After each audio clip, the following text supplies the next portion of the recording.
우리가 살아가다 보면 서로가 생각하는 게 참 다르구나라는 것을 느낄 때가 종종 있습니다. 부모와 자녀 간에도, 남편과 아내 간에도 그렇죠. 예를 들어 얼마 전 제가 유튜브에 한 영상을 보고 굉장히 웃은 적이 있었는데요.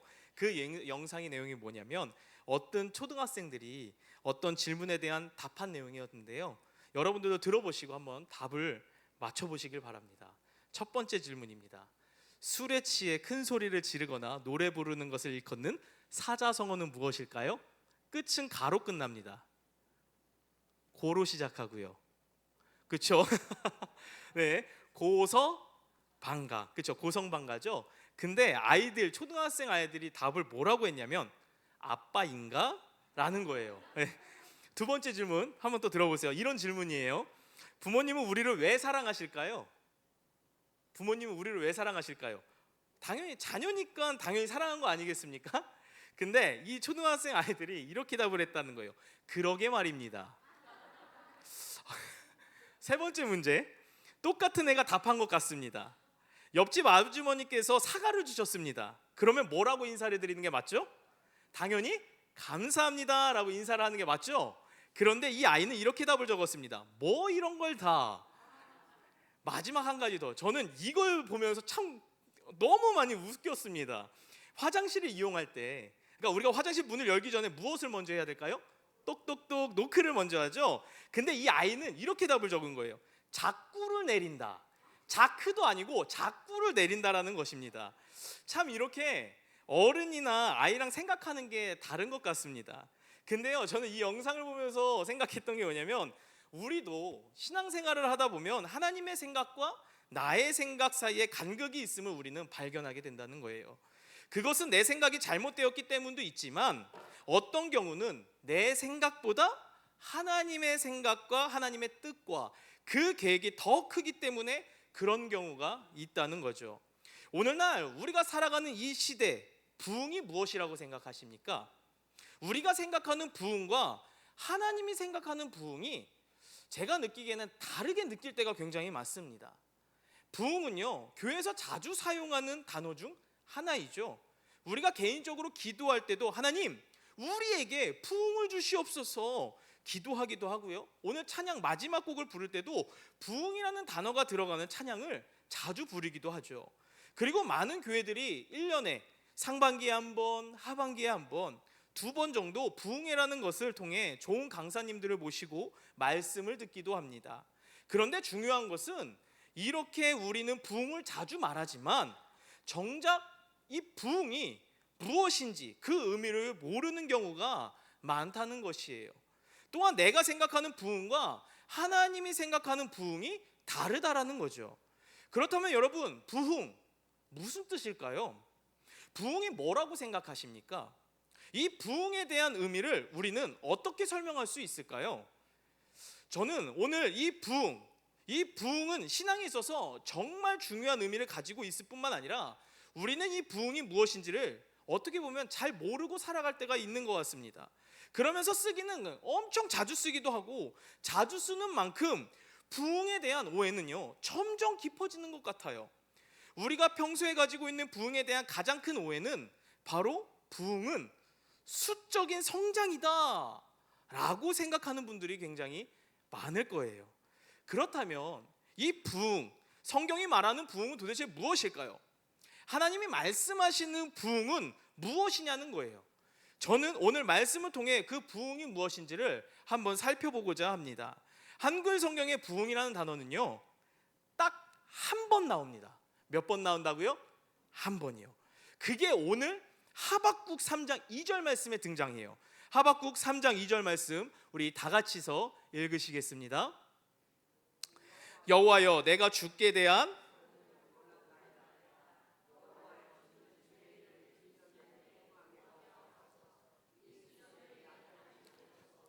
진노 중에라도 긍휼을 잊지 마옵소서.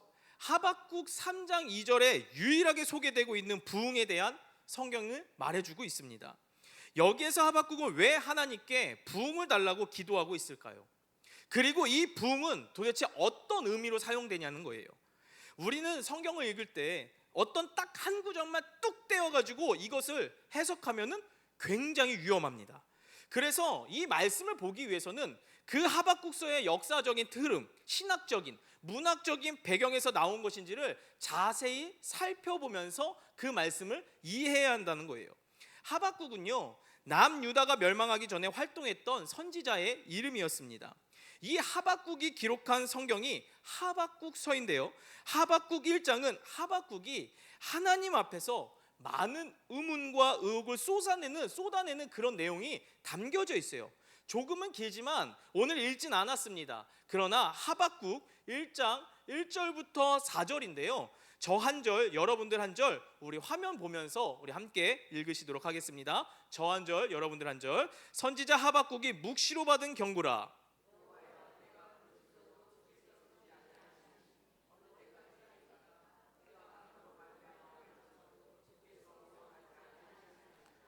어찌하여 내게 죄악을 보게 하시며 패역을 눈으로 보게 하시나이까? 겁탈과 강포가 내 앞에 있고 변론과 분쟁이 일어났나이다.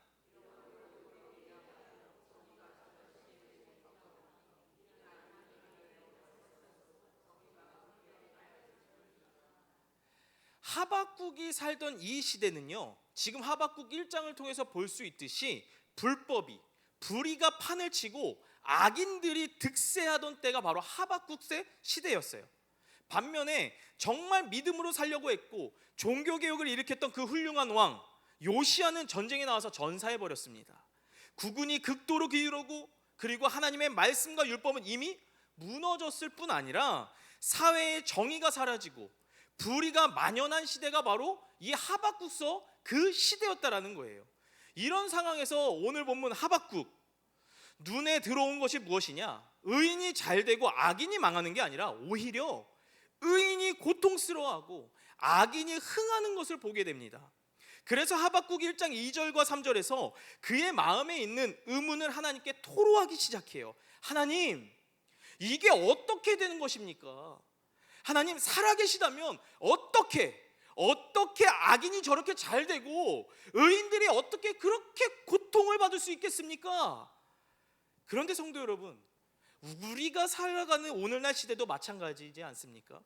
선한 일을 하는 사람들은요, 아픔을 겪고요, 도리어 악한 일을 하는 사람들은 떵떵거리며 살아가는 시대가 지금 현재 우리가 살고 있는 시대 아닙니까?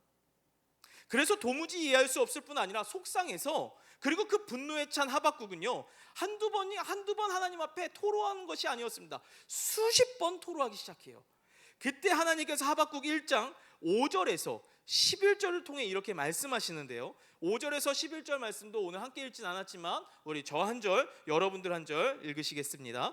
여호와께서 이르시되 너희는 여러 나라를 보고 또 보고 놀라고 또 놀랄지어다. 너희의 생전에 내가 한 가지 일을 행할 것이라. 누가 너희에게 말할지라도 너희가 믿지 아니하리라.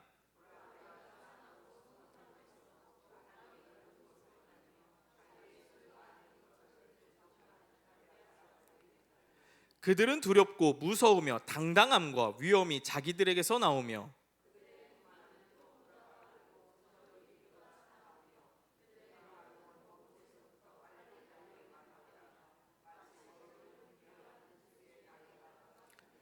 그들은 다 강포를 행하러 오는데 앞을 행하여 나아가며 사람을 사로잡아 모으기를 모래같이 많이 할 것이요.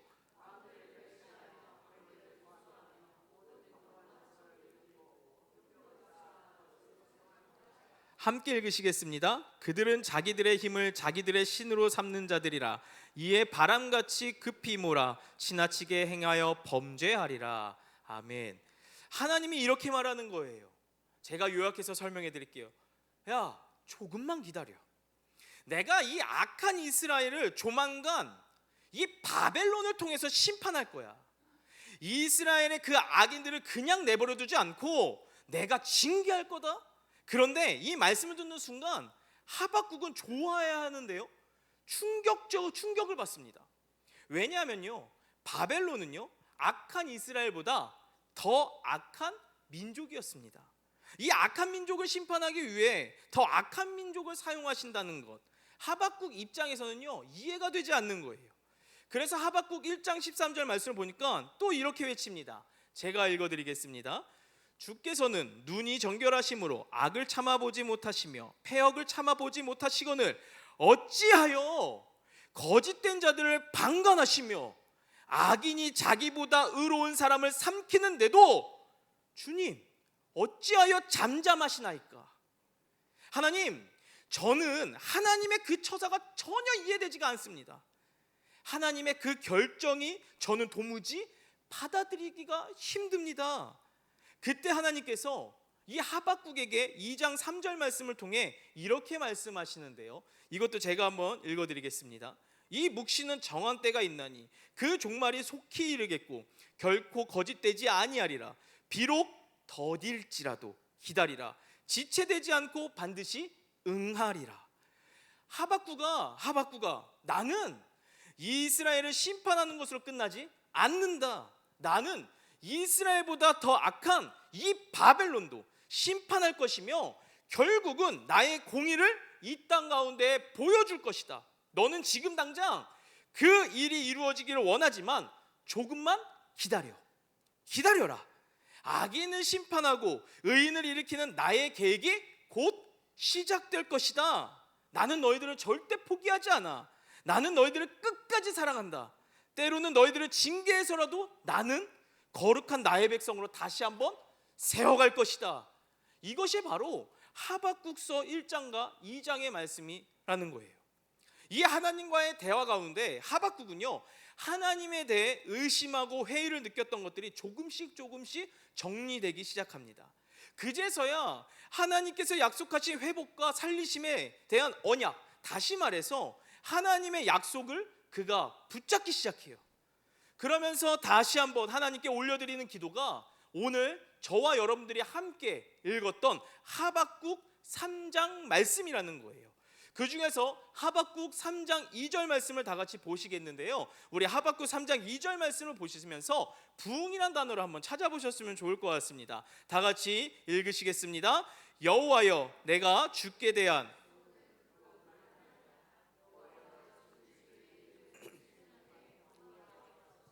이 수년 내에 나타내시옵소서. 진노 중에라도 긍휼을 마옵소서. 아멘. 여러분, 방금 우리가 함께 읽은 이 본문 부흥이 몇 번 나오나요? 한 번 나오죠. 방금 제가 이런 1장과 2장에 대한 이야기를 해드린 것, 문맥상으로 보면 여기서 말하는 이 부흥이라는 의미는 무엇이냐는 거예요. 여기에서 나오는 이 부흥이라는 단어는 히브리어로 카야라는 단어로 사용하고 있습니다. 이 카야는 어떤 뜻이냐면 생명, 영어로는 라이프라는 뜻입니다. 다시 말해서 살아나는 것을 의미한다는 거예요. 죽었던 것이 생명을 회복하는 것, 그것이 바로 카야, 부흥이라는 거죠. 부흥이라는 것은 이스라엘 공동체 가운데 하나님 믿는 사람들의 숫자가 늘어나는 것을 의미하는 것이 전혀 아니었습니다. 죽어버린, 마치 무너져버린 그들의 심령과 하나님을 향한 사랑과 신뢰가 다시 한 번 더 회복되는 것, 이것이 바로 부흥, 카야라는 것이에요. 그것을 하나님께서 하박국을 통해 우리에게도 현재 말씀하고 계신다는 거죠. 구약 성경을 보면요, 이 카야라고 하는 단어가 여러 곳에서 사용되는 것을 볼 수 있습니다. 대표적인 예로 열왕기상 17장을 보면 사르바의 한 과부 아들이 죽어버렸을 때 선지자 엘리야가 이 아이를 살려달라고 기도하는데요, 그때 열왕기상 17장 22절을 보니까 여호와께서 엘리야의 소리를 들으심으로 그 아이의 혼이 몸으로 돌아오고 살아난지라. 여기서 살아난지라, 이 단어가 바로 카야로 쓰입니다. 죽은 아이가 살아난다는 것, 이것을 카야라고 말하죠.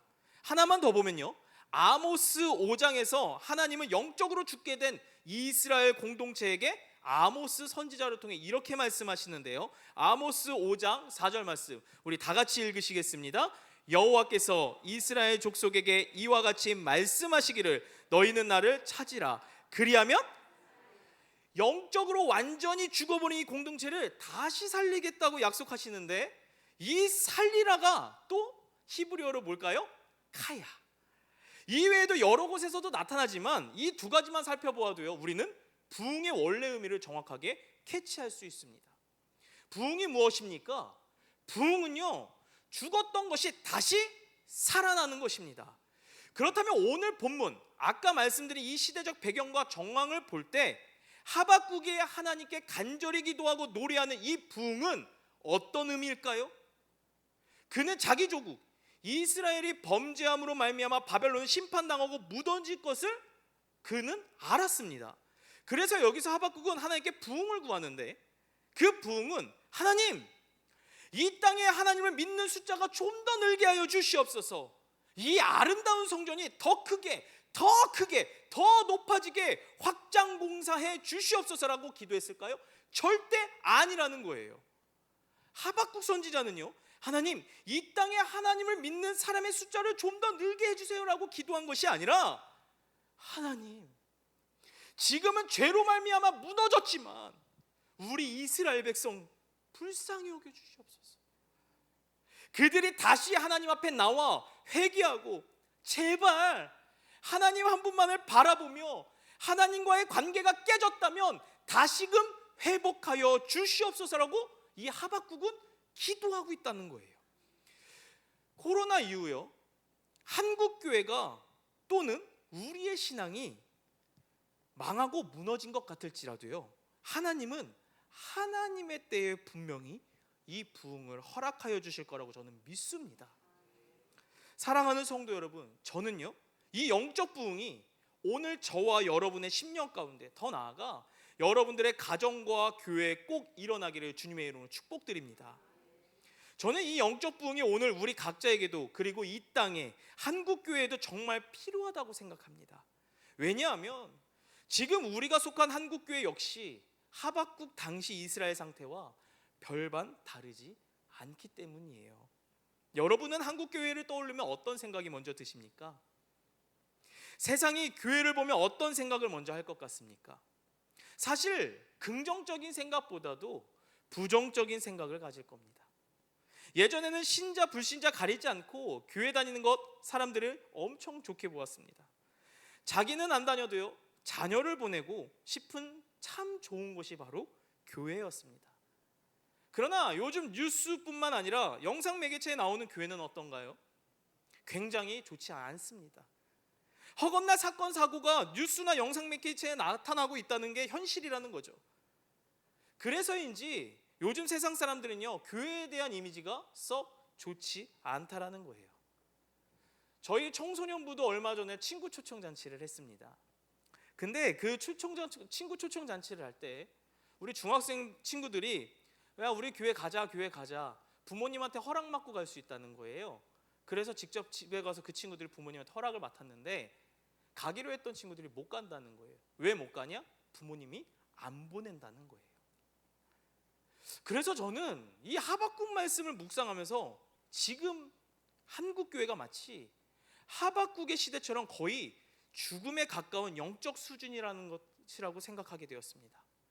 요즘 한국 사람들은 교회라고 하면 경기부터 먼저 일으킵니다. 마치 알레르기 반응을 보인다는 거예요. 왜냐하면 개혁해야 될 교회가 오히려 개혁의 대상이 돼버렸기 때문이죠. 사랑을 말하는 교회가 사랑이 없고, 거룩을 말하는 교회가 타락의 현장이 되었을 뿐만 아니라, 희생을 말하는 교회가 권력이 중심이 되려고 했고, 복음을 말하던 교회가 십자가의 본질을 잃어버리고 상실해버렸기 때문이에요. 어떤 성도님들은요, 지금 한국 교회가 세상에서 핍박받고 있다고 저한테 이야기한 적도 있었습니다. 어떤 마음을 가지고 저한테 그렇게 말씀하신지 제가 이해합니다. 그러나 저는 한국 교회가 핍박받고 있다고 생각하지 않습니다.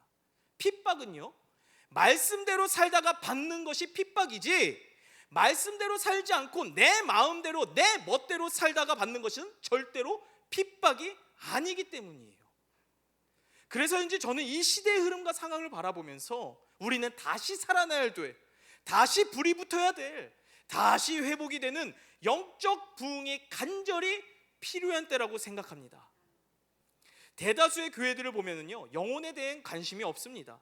그저 교인 숫자에 대해만 더 많아지는 것, 교회를 더 크고 더 높게 지으라는 꿈만 꾸고 그것을 부흥이라는 두 글자의 이름에 붙이면서 산다는 것, 얼마나 안타까운 현실입니까?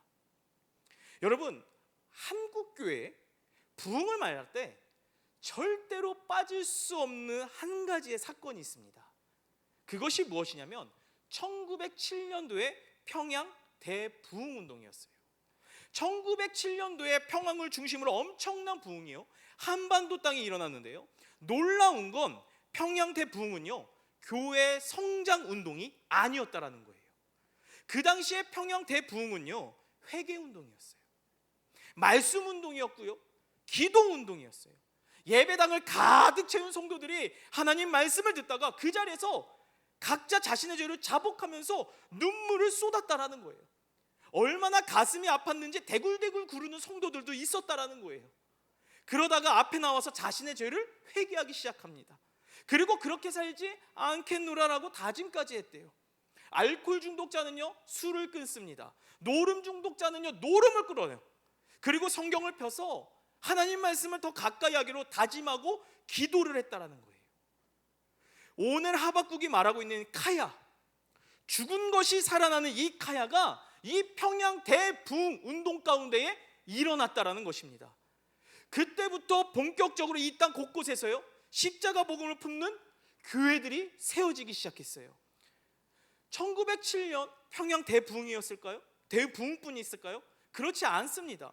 세계 교회에서 부흥이 일어났다 말하는 사건을 볼 때마다요, 그곳에서 일어난 행동들은 무엇인지 아십니까? 회개 운동, 말씀 운동, 기도 운동이었다는 거예요. 그렇다면 오늘날 우리에게 진짜 필요한 부흥은 무엇일까요? 저는요, 회개 운동, 말씀 운동, 기도 운동이 필요하다라는 것입니다. 저는 바라기는요, 저와 우리 성산교회를 비롯해 우리 모두가 하나님과의 관계가 멀어졌다면 오늘 말씀을 통해 다시금 하나님께로 더 가까이 나아가는 저와 여러분들이 되기를 간절히 바랍니다. 잠언서 8장 17절 말씀에 이런 말씀이 있어요. 나를 사랑하는 자들이 나의 사랑을 입으며 나를 간절히 찾는 자를 나를 만날 것이니라. 아멘이십니까? 나를 사랑하는 자, 또한 나를 간절히 찾는 자가 바로 카야, 이 부흥을 경험할 수 있다는 거예요. 그래서 여러분, 부흥은요, 여러분들이 하나님을 찾을 때 하나님은 여러분들을 통해 부흥을 경험케 하실 것입니다. 심지어 내가 살고 있는 내 주위의 가족과 이웃들이 살고 있는 그 이웃들이 또 살면 또 다른 누군가가 살아나는 그 카야 부흥을 경험할 수 있다는 것을 꼭 기억하시길 바랍니다. 오늘 말씀을 맺겠습니다. 혹시 2007년 12월 7일 서해 태안 앞바다의 유조선과 해상 크레인 충돌로 인해 엄청난 양의 기름이 바다에 유출되는 사고를 아시나요? 정말 끔찍하고 참담했습니다. 우리 사진 한번 보여주시겠습니다. 푸르던 바다가 지금 사진처럼 뭐로 덮여 있나요? 기름으로 덮여 있습니다. 그곳은 더 이상 생명체가 살 수 있을까요? 없을까요? 없게 되죠. 원래의 모습과 이전의 생태계를 회복하는데 최소한 수십 년은 걸릴 것이다. 혹은 회복은 거의 불가능할 거라고 전문가들은 이야기를 했습니다. 사고 원인인 기업들은 서로 책임을 미루기에 급급했고요. 정부는 제일 처음에 취해야 할 행동을 취하지 못해 온갖 비난을 받기도 했습니다. 그런데 모두가 손을 놓고 있을 때, 포기하고 있을 때요, 이곳을 다시 한 번 더 회복하고자 그곳을 찾았던 사람들이 있는데요, 바로 자원봉사자들이었습니다. 전국에서요, 엄마 아빠 자녀들이 손을 잡고 시험 끝난 대학생들이, 면차를 낸 직장인들이, 군인들이 교회에서 함께 와서 하얗고 까만 이 비닐옷을 입고 기름으로 완전 얼룩진 바위를 닦기 시작했대요. 쓰레기를 치우기 시작했습니다. 각자 걸레를 들고 모이기 시작했어요. 그런데 여러분 생각해 보세요. 태안 앞바다 넓을까요? 넓지 않을까요? 엄청 넓겠죠. 바위가 한두 개가 아니었다라는 거예요. 그래서 많은 사람들이 이게 뭐 되겠냐 하면서 회복하려면 이건 최소한 수십 년이 걸릴 거라고 예상했습니다. 근데 놀라운 게 무엇인지 아십니까? 이 자원봉사자들의 헌신과 수고를 통해서요, 불과 5년 만에 예전의 태안의 모습과 생태계가 회복되었다고 해양수산부가 공식적으로 선언했습니다.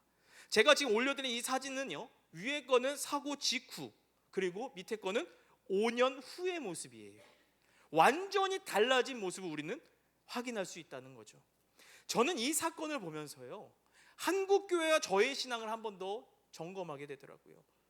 무너지고 침체된 한국 교회와 우리의 각자 신앙을 하루아침에 뚝딱 세울 수는 없습니다. 하지만 죄에 더럽혀진 각자의 바위를 하나씩 하나씩 닦아내고 쓰레기를 하나씩 하나씩 치워나가며, 또한 하나님 앞에 숨겨진 죄가 있다면 솔직히 자복하고 회개하게 되면 하나님께서는요, 다시 나를 정결한 그릇으로, 더 나아가 하나님의 자녀로 하나님께서 변화시켜 주신다는 거예요. 저와 여러분들이 회개운동, 말씀운동, 기도운동이 일어난다면 제가 장담하는데 내가 거하는 직장, 학교, 가정에서 그리스도의 향기를 드러낼 수 있을 뿐만 아니라 여전히 예수 그리스도를 믿지 않은 자들에게 빛과 소금의 역할을 감당할 수 있도록 주님께서 인도하신다는 것입니다. 그리고 나만을 위한 삶, 우리 교회만을 위한 삶이 아니라 주위에 어려운 이웃들이 있다면 섬김과 나눔을 아끼지 않는 예수님 닮은 삶으로 살아가게 된다는 거죠. 그럴 때 하나님께서는요, 하박국이 간절히 구했던 이 그 부흥, 카야, 죽은 자를 살리시는 은혜를 우리가 살아가고 있는 이 시대에 반드시 허락해 주실 거라고 저는 믿습니다. 끝으로 마틴 로이드 존스 목사님이 이렇게 말씀하셨는데요, 우리 다 같이서 한번 그 글을 한번 읽어보도록 하겠습니다. 여러분이 부흥을 일으킬 수 없습니다. 부흥은 우리가 주도하는 게 아니라는 말씀입니다. 부흥은 전적으로 하나님께 달려있는 것입니다. 그렇기 때문에 부흥은 하나님께 기도하고, 하나님께 간청하고, 하나님께 탄원하고, 하나님께 간구하는 것입니다. 아멘이십니까? 저는 이 마틴 로이드 존스 목사님의 이 글에 전적으로 동의했습니다.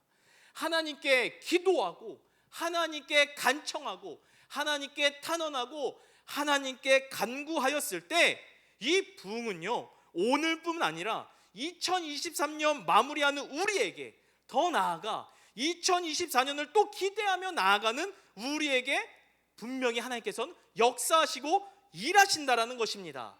다시 한 번 더 말씀드리자면, 말씀 앞에, 기도 앞에 회개 운동을 이룬다면 우리는요, 아니 우리의 삶을 통해서 하나님께서는 죽은 자를 다시금 살리시고, 그리고 내 삶을 통해서 내 가정이 살고 내 이웃을 살린다는 것, 이것이 바로 오늘 하박국서에서 말씀해 주시는 부흥이라는 것을 꼭 기억하시길 바랍니다. 끝으로 오늘 이 말씀을 붙드심으로 말미암아 다시금 무너졌던 내 말씀 생활, 기도 생활이 있다면 오늘부로 인하여 말씀 운동을 다시금 하시고 기도의 자리를 사모하심으로 말미암아 하나님께서 허락하시는 영적 부흥을 오늘 이 시간뿐만 아니라 매 순간순간 경험하며 살아가시기를 간절히 소망합니다.